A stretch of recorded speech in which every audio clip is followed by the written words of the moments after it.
সকলকেই জয় শ্রীকৃষ্ণ, জয় হিন্দ, রাধে রাধে। তো চলো আজকে আমরা শুরু করি ইতিহাস নবম শ্রেণীর প্রথম অধ্যায়। আজকে আমরা কি পড়বো?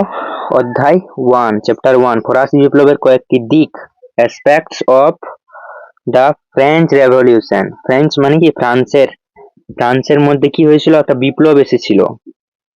দীর্ঘদিন ধরে রাজতান্ত্রিক ব্যবস্থার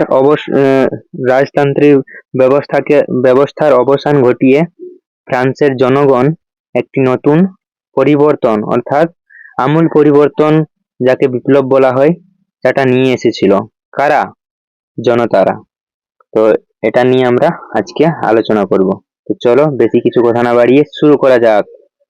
দেখো, আজকের ক্লাসটা হবে সম্পূর্ণ নোটসের উপর। সম্পূর্ণ নোটস থাকবে, আর পুরো প্রথম অধ্যায় কমপ্লিট করব। তারপর কি আমরা এমসিকিউ প্র্যাকটিস করব। তো চলো বেশি কিছু কথা না বাড়িয়ে শুরু করা যাক।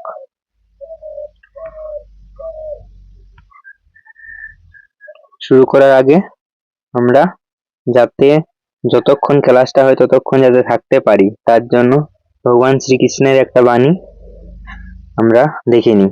দেখো, ভগবান শ্রীকৃষ্ণ ভাগবত গীতায় অর্জুনকে বলছেন, অতীতের ইতিহাস আমাদের শিক্ষা দেয়, তেমনি বর্তমানের কর্মই ভবিষ্যৎ নির্ধারণ করে। দ্বিধা ছেড়ে নিষ্ঠার সাথে নিজের দায়িত্ব পালন করো, জয় নিশ্চিত, শিওর তুমিই জিতবে। কাকে বলছে? অর্জুনকে। অর্জুনকে ভগবান শ্রীকৃষ্ণ বলছে, কিন্তু এই উপদেশটি শুধুমাত্র অর্জুনের জন্য নয়, সমস্ত প্রজন্মের সমস্ত মানুষের জন্যই এই উপদেশ। তো চলো আমরাও নিষ্ঠার সাথে এই ক্লাসটা শুরু করি, আর তোমরাও সম্পূর্ণ ক্লাসটা দেখো। দেখো, ফরাসি বিপ্লবের সূচনা ও পটভূমি। ফরাসি বিপ্লবের সূচনা ও পটভূমি। কিভাবে ফরাসি বিপ্লব হলো? দেখো, 1789 সালে ফ্রান্সে বুরবন বংশের রাজা ষোড়শ লুইয়ের রাজত্বকালে ফরাসি বিপ্লব সংগঠিত হয়। এই বিপ্লবের মূল স্লোগান ছিল সাম্য, মৈত্রী ও স্বাধীনতা। সাম্য মানে কি? ইকুয়ালিটি, মৈত্রী মানে ফ্র্যাটার্নিটি, আর স্বাধীনতা মানে লিবার্টি। চলো পরে আমরা পরের পৃষ্ঠায় যাই। দেখো, বিপ্লবের কারণ সমূহ। কি কারণে বিপ্লবটা হয়েছিল? রাজনৈতিক কারণ। এটা বড় কোশ্চেন আসতে পারে তোমাদের, খুবই ইম্পর্টেন্ট, ভিভিআই। দেখো কি বলেছে, ফ্রান্সের রাজনৈতিক কারণে কি বলেছে? ফ্রান্সের চরম স্বৈরাচারী রাজতন্ত্র প্রচলিত ছিল। ফ্রান্সের চরম মানে কি? একদম উপরের পর্যায়ে। রাজারা মনে করতেন তারা ঈশ্বরের প্রতিনিধি। রাজারা কি মনে করতো? ঈশ্বরের প্রতিনিধি, মানে ঈশ্বরই তাদেরকে যেন পাঠিয়েছে। লেতর দা কেসে নামক পরোয়ানার সাহায্যে বিনা বিচারে যে কাউকে কারাদণ্ড দেওয়া যেত। এটা হলো আমাদের রাজনৈতিক কারণ। এখান থেকে প্রশ্ন আছে, লেতর দা কেসে কি? না, তোমরা লিখবে যে পরোয়ানার সাহায্যে বিনা বিচারে যে কাউকে কারাদণ্ড দেওয়া হতো তাকে লেতর দা কেসে বলা হতো। এরপর দেখো আমরা সামাজিক কারণের দিকে যাই। সামাজিক কারণ। ফরাসি সমাজ তিনটি সম্প্রদায়ে বিভক্ত ছিল, তিনটা স্টেটে বিভক্ত ছিল। প্রথমে কে ছিল? ফার্স্ট এস্টেট, যাদেরকে বলা হয় যাজক শ্রেণী। এরা কর দিত না এবং বিশেষ সুবিধা ভোগ করত। তারপরে আসছে সেকেন্ড এস্টেট, অভিজাত শ্রেণী। এরা হলো অভিজাত শ্রেণী। এরাও কর দিত না এবং উচ্চ পদে আসীন ছিল, মানে অফিসার, বড় বড় এরকম পদে তারা থাকতো। কারা? সেকেন্ড এস্টেটের লোকেরা, যাদেরকে অভিজাত শ্রেণীও বলা হয়ে থাকে। এরপর দেখো থার্ড এস্টেট কারা? সাধারণ জনগণ, যেমন কৃষক, শ্রমিক, বুর্জোয়া ও সাধারণ মানুষ। দেশের জনসংখ্যার 96% হয়েও এরা সমস্ত করের বোঝা বহন করত এবং কোনো রাজনৈতিক অধিকার এদের ছিল না। এরা মানে কোনো ভোটে মানে কি দাঁড়াতে পারতো না। আর সমস্ত কর কাদেরকে দিতে হতো? থার্ড স্টেটকে দিতে হতো। আর কারা সুবিধা ভোগ করতো? ফার্স্ট স্টেট এবং সেকেন্ড স্টেটরা। এরপর আমরা দেখো অর্থনৈতিক কারণ। অর্থনৈতিক কারণ কি ছিল? রাজার বিলাসবহুল জীবনযাপন এবং ধারাবাহিক যুদ্ধের ফলে রাজকোষ শূন্য হয়ে পড়ে। কর ব্যবস্থা ছিল অত্যন্ত বৈষম্যমূলক। বৈষম্যমূলক মানে সবাইকে সমান করে নেওয়া হতো না, এটাই বটে। তারপর দেখো প্রধান করগুলি কি কি ছিল? তেইলি, এখান থেকে খুবই গুরুত্বপূর্ণ এই জায়গাটা, করগুলির নাম। এটা বারবার পরীক্ষায় আসে শর্ট কোশ্চেন। যেমন ভূমিকরকে কি বলা হতো? তেইলি। ভূমিকরকে বলা হতো তেইলি। ধর্মকরকে বলা হতো টাইট। লবণ করকে কি বলা হতো? গ্যাবেল। যেমন আমরা ধরো ভাতের সাথে লবণ খাচ্ছি, সেটার উপরও কর নেওয়া হতো, ওটার নাম কি? গ্যাবেল কর। এটা খুবই ইম্পর্টেন্ট। এবং ক্যাপিটেশন। ক্যাপিটেশন কি? উৎপাদন কর। ধরো কোনো ফ্যাক্টরিতে কোনো তুমি এক মাদুর উৎপাদন করলে, তার উপরও কি কর লাগবে। যে কোনো কিছু ধরো তুমি ধান উৎপাদন করলে, তার উপরও কর লাগবে। এরপর দেখো, এটা খুবই গুরুত্বপূর্ণ পয়েন্ট, দার্শনিকদের প্রভাব। রুসো তার লেখা সোশ্যাল কন্ট্রাক্ট বা সামাজিক চুক্তি গ্রন্থে তিনি রাজাদের ঈশ্বর প্রদত্ত ক্ষমতার তীব্র বিরোধিতা বা সমালোচনা করেন। তীব্র বিরোধিতা কি করেছিল? সোশ্যাল কন্ট্রাক্ট বইয়ে রুসো। এখান থেকে গুরুত্বপূর্ণ একটা প্রশ্ন আছে, সোশ্যাল কন্ট্রাক্ট বইটি কার লেখা বা সামাজিক চুক্তি বইটি কার লেখা? না, রুসো। এরপর দেখো আরেকজন বিখ্যাত দার্শনিক কে? Montesquieu. The spirit of laws. The spirit of laws গ্রন্থে তিনি ক্ষমতা স্বতন্ত্রীকরণ নীতির কথা বলেন। ক্ষমতা স্বতন্ত্রীকরণের কথা বলেন কোন গ্রন্থে? কে বলেন? দ্য স্পিরিট অফ লজ গ্রন্থে মন্তেস্কু বলেন। এবং এখান থেকে যতগুলি দার্শনিক আছে এবং তাদের লেখা বইগুলি খুবই গুরুত্ব সহকারে মুখস্থ করবে, এখান থেকে প্রশ্ন আসে। এরপর দেখো ভলতেয়ার। ভলতেয়ার তিনি চার্চ ও গির্জার দুর্নীতির তীব্র সমালোচনা করেন। সমালোচনা মানে নিন্দা করা, সমালোচনা মানে কি? নিন্দা করা, নিন্দা করা। ভলতেয়ারের লেখা দুটি বইয়ের নাম কি? কান্দিদ। কান্দিদ এবং লেতর ফিলোজফিক। দেখো আমি লিখে দিচ্ছি ভলতেয়ারের দুটি লেখা বইয়ের নাম। একটা হচ্ছে কান্দিদ, চন্দ্রবিন্দু আকার, দয়রশ্মি দ, কান্দিদ হলো। এরপরে লেতর ফিলোজফি। লেতর লেতর ফিলোজফি, ফিলোজফিক, ফিলোজফিক, লেতর ফিলোজফিক। তারপর দেখো বিপ্লবের গুরুত্বপূর্ণ ঘটনাবলী। বিপ্লবের গুরুত্বপূর্ণ আরো ঘটনাবলী আছে। এই বিপ্লবটা কেন হলো তার পেছনে আরো কারণ আছে। বড় কারণ হলো টেনিস কোর্টের শপথ। এটি কবে হয়? 20 জুন 1789 সালে। থার্ড স্টেটের প্রতিনিধিরা নিজেদের জাতীয় সভা ন্যাশনাল অ্যাসেম্বলি হিসেবে ঘোষণা করে এবং ফ্রান্সের জন্য একটি নতুন সংবিধান রচনার শপথ নেয়। এটাকে বলা হয় টেনিস কোর্টের শপথ। টেনিস কোর্টের শপথ কি? এটা ভিভিআই, যে 2 নম্বরের কোশ্চেন আছে। এরপর দেখো বাস্তিল দুর্গের পতন। বাস্তিল দুর্গের পতন কবে হয়? 14 জুলাই 1789 সালে। ক্ষুব্ধ জনতা স্বৈরাচারের প্রতীক বাস্তিল দুর্গ আক্রমণ করে বন্দীদের মুক্ত করে। এটি ফরাসি বিপ্লবের সূচনা হিসেবে ধরা হয়। এরপরে দেখো মানবাধিকার ঘোষণা। এটা খুবই গুরুত্বপূর্ণ। দেখো একদম ছোট্ট করে আমি নোটসটা তৈরি করেছি যাতে তোমরা কম পড়েই বেশি আউটপুট দিতে পারো। Minimum input, maximum output. এরপর দেখো মানবাধিকার ঘোষণা। মানবাধিকার ঘোষণা 26 আগস্ট 1789 সালে এই ঘোষণাপত্রে মানুষের জন্মগত অধিকার ও স্বাধীনতার কথা স্বীকৃতি পায় মানবাধিকার ঘোষণার মাধ্যমে। এরপর দেখো ফরাসি সংবিধান সভার কার্যাবলী। ফরাসি সংবিধান সভার কার্যাবলী। সামন্ত প্রথার বিলোপ, মানে সামন্ত প্রথাটাকে উচ্ছেদ করা হয়েছিল। 1789 সালের 4 আগস্ট এক ঘোষণার মাধ্যমে ফ্রান্সে সামন্ত প্রথা এবং যাজক ও অভিজাতদের সমস্ত বিশেষ অধিকার বাতিল করা হয়। যাজক কারা? যারা ফার্স্ট স্টেট ছিল, আর অভিজাতকারা যারা সেকেন্ড স্টেট ছিল, এদের অধিকার বাতিল করা হয়। কিসের মাধ্যমে? সামন্ত প্রথা বিলোপের মাধ্যমে। কত সালে? 1789 সালে 4 আগস্ট। এরপর দেখো, চার্চের সম্পত্তি বাজেয়াপ্ত।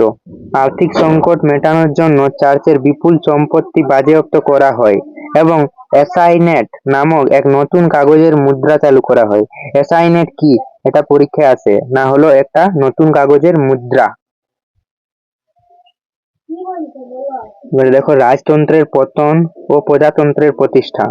1792 সালের ফ্রান্সে রাজতন্ত্রের চূড়ান্ত অবসান ঘটে এবং প্রজাতন্ত্র প্রতিষ্ঠিত হয়। কত সালে? 1792 সালে। এটা খুবই গুরুত্বপূর্ণ, মানে রাজার হাত থেকে প্রজাদের হাতে ক্ষমতা চলে আসে। যেমন ভারত একটি প্রজাতন্ত্র রাষ্ট্র, প্রজাদের হাতেই সমস্ত অধিকার থাকে, সেরকমই 1792 সালে ফ্রান্সে এসেছিল। এরপর দেখো, দেশদ্রোহিতার অপরাধে 1793 সালের 21শে জানুয়ারি রাজা ষোড়শ লুইকে গিলোটিনে প্রাণদণ্ড দেওয়া হয়। এটি খুবই গুরুত্বপূর্ণ পয়েন্ট। গিলোটিন কি না, গিলোটিন হলো এমন একটা যন্ত্র যেখানে এরকম ভাবে থাকতো লাগানো, আর এখানে একটা খুবই ধারালো ব্লেড রাখা হতো, আর এর উপরে মানুষকে ছেড়ে দেওয়া হতো আর গলা কেটে যেত। তারপরে দেখো, গিলোটিন যন্ত্রে কাকে প্রাণদণ্ড দেওয়া হয়েছিল? না, রাজা ষোড়শ লুইকে। এরপর দেখো, ফরাসি বিপ্লবের রাজনৈতিক দল কি কি দল ছিল? জ্যাকোবিন দল। এরা ছিল চরমপন্থী। এরা এই দলের প্রধান নেতা ছিলেন রবসপিয়ার কোন দলের নেতা ছিলেন? জ্যাকোবিন দলের। দান্ত এবং মারা, এরাও ছিল জ্যাকোবিন দলের নেতা। এরা ছিল চরমপন্থী। এরপর দেখো, জিরোন্ডিন দল, এরা ছিল নরমপন্থী। এরা নিয়মতান্ত্রিক রাজতন্ত্র ও ধীর সংস্কারে বিশ্বাসী। এরপর একটা কথা বলে রাখি, যেমন ভারতের ইতিহাসে তোমরা দেখে থাকবে, একটা ছিল নরমপন্থী এবং একটা চরমপন্থী ছিল। ভারতের ইতিহাসে কারা নরমপন্থী ছিল? না, এই চরমপন্থী কারা ছিল? যেমন বাল গঙ্গাধর তিলক, সুভাষচন্দ্র বসু, লালা লাজপত রায়, এরা ছিল। আর ভারতের ইতিহাসে কারা নরমপন্থী ছিল? গোপাল কৃষ্ণ গোখলে, তারপরে মহাত্মা গান্ধী, এরা ছিল নরমপন্থী দল। তো চলো, এরপরে আমরা সন্ত্রাসের শাসন কি তা জেনে নিই। এটা খুবই গুরুত্বপূর্ণ। অভ্যন্তরীণ বিদ্রোহ ও বিদেশি আক্রমণ থেকে ফ্রান্সকে বাঁচানোর যুক্তিতে রবসপিয়ারের নেতৃত্বে জ্যাকোবিন দল এক চরম দমন নীতি গ্রহণ করে, যা সন্ত্রাসের শাসন নামে পরিচিত। সন্ত্রাসের শাসনের নেতৃত্ব কে দিয়েছিলেন যদি প্রশ্ন আসে, তাহলে বলবে রবসপিয়ার। তিনি কি করেছিলেন দেখো, এই রবসপিয়ারের সময় সন্দেহভাজন যে কাউকেই গিলোটিন যন্ত্রে শিরচ্ছেদ করা হতো। প্রায় 13 মাস ধরে চলা এই শাসনে প্রায় 50,000 মানুষ প্রাণ হারায়। 1794 সালে রবসপিয়ারের নিজের গিলোটিনে মৃত্যুর মাধ্যমেই এর অবসান ঘটে। দেখো, ইনি শুরু করেছিলেন কি, এই গিলোটিন যন্ত্রটার সাহায্যে শাস্তি দেওয়া, আর একেও কি করতে হলো, সেই গিলোটিনেই মরতে হলো। মানে নিউটনের থার্ড ল কাজে লাগছে এখানে, তৃতীয় সূত্র, প্রত্যেক ক্রিয়ার সমান ও বিপরীতমুখী প্রতিক্রিয়া রয়েছে। মানে যদি খারাপ করবে তো তোমারও খারাপ হবে, যদি ভালো করবে তো তোমারও ভালোই হবে। এরপর দেখো, ডাইরেক্টরির শাসন, এটাও খুবই গুরুত্বপূর্ণ পয়েন্ট, এখান থেকেও প্রশ্ন আছে।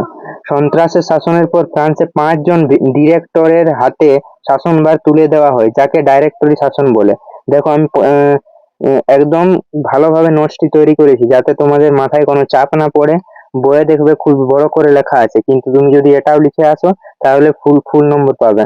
এই শাসন ব্যবস্থা চরম দুর্নীতিগ্রস্ত ও ব্যর্থ হওয়ায় এর সুযোগ নিয়ে ফ্রান্সে নেপোলিয়ন বোনাপার্টের উত্থান ঘটে এবং 1799 সালে ফরাসি বিপ্লবের যুগের অবসান ঘটে। দেখো, নেপোলিয়ন ছিলেন এই যে স্বৈরাচারী ব্যবস্থা এবং ডাইরেক্টরি শাসনের অবসান ঘটার পরে নেপোলিয়ন বোনাপার্ট এলেন। নেপোলিয়ন বোনাপার্ট কে ছিলেন? এটা আমরা দ্বিতীয় অধ্যায়ে জানবো, তাও একটু বলে দিই। ইনি একজন খুবই গরিব পরিবারের সন্তান ছিলেন। ইনি 17 বছর বয়সে আর্মি জয়েন করেন তারপর কি 17 বছর বয়সে যখন আর্মি জয়েন করেন, তারপর ইনি খুবই গুরুত্বপূর্ণ অপারেশন চালান।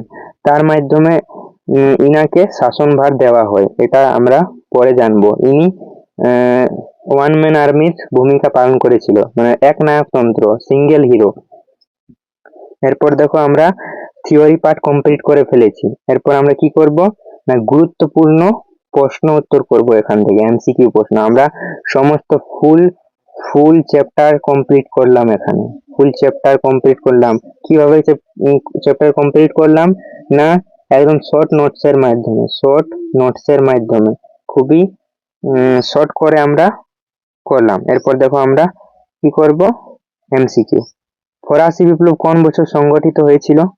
এটা তোমরা জেনেছো। কোন বছর? 1789 সালে। 1789 সালে। কোনখানে অপশন আছে?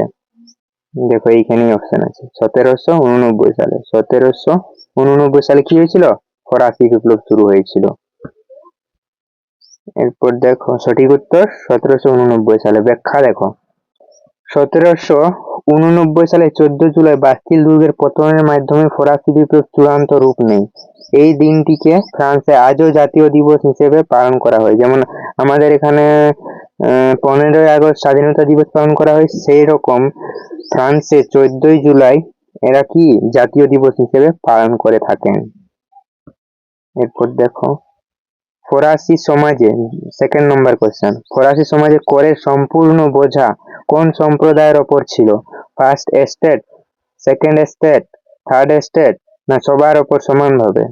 কোনটা অ্যান্সার হবে? যদি তোমরা ভালোভাবে অ্যান্সার দিব তাহলে কোনটা হবে? থার্ড, সি নম্বর অপশন, থার্ড এস্টেট। সাধারণ মানুষকেই সমস্ত করের বোঝা সামলাতে হতো। এরপর দেখো 3 নম্বর কোশ্চেনে যাই। 3 নম্বর কোশ্চেনে যাওয়ার আগে এটার আমরা অ্যানালিসিস করে দিই। দেখো ফ্রান্সে প্রথম ও দ্বিতীয় সম্প্রদায় যাজক ও অভিজাতরা ছিল সুবিধাভোগী শ্রেণী। তারা কোনো কর দিত না। রাষ্ট্রের সমস্ত কর, তেইলি, টাইট দিতে হতো থার্ড এস্টেট বা অর্থাৎ কৃষক, শ্রমিক ও বুর্জোয়াদের। আর একটু আগে আমরা জানলাম টাইট কি? ধর্মের উপর কর। টাইট হলো ধর্মের উপর কর, এটা খুবই ইম্পর্টেন্ট কোশ্চেন। আর এই তেইলি কি? তেইলি হলো ভূমিকর। এই দুটি ভালো করে মনে রাখবে, আমরা আগেই করেছি এটা। এরপর দেখো সোশ্যাল কন্ট্রাক্ট বা সামাজিক চুক্তি গ্রন্থটি কার লেখা বা কে রচনা করেন? এটা কে করেন? রুশো সামাজিক চুক্তি বা সোশ্যাল কন্ট্রাক্ট বইটি লেখেন।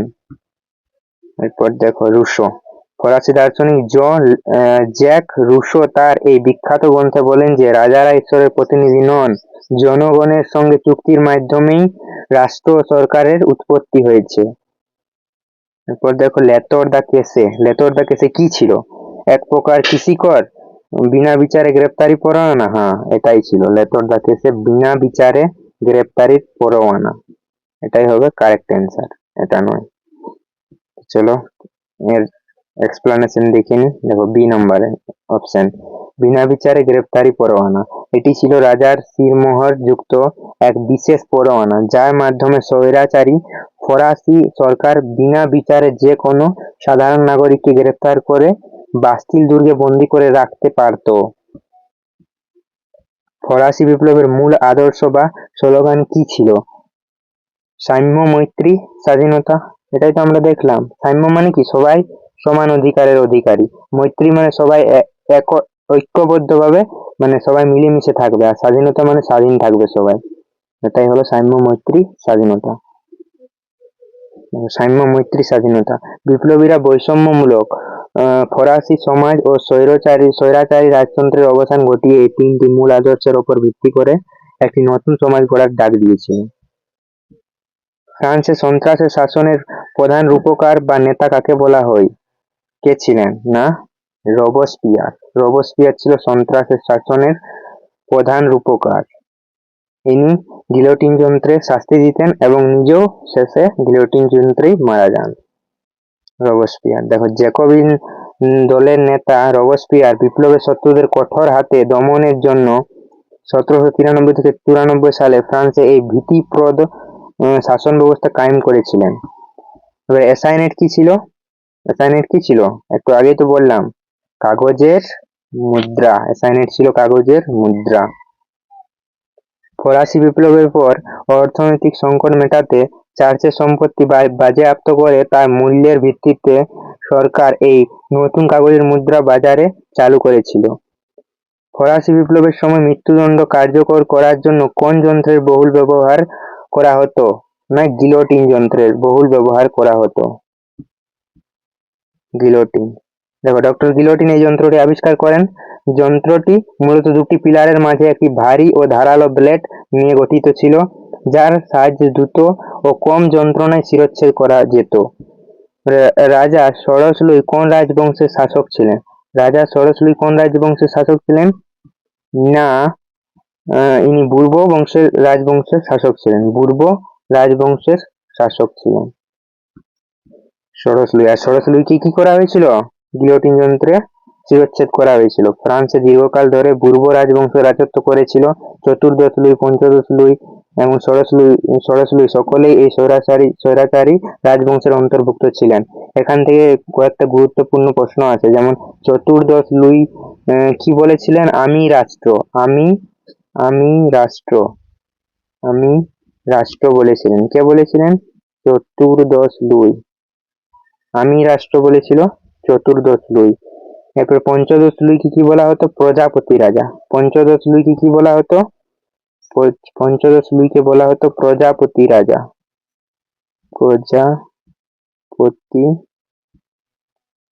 প্রজাপতি রাজা। প্রজাপতি রাজা কেন বলা হতো? ইনি খুবই অলস ছিলেন তার জন্য। এরপর দেখো, ষোড়শ লুইকে কি বলা হতো? ষোড়শ লুইয়ের আমলে কি হয়েছিল? এই ফরাসি বিপ্লব হয়েছিল।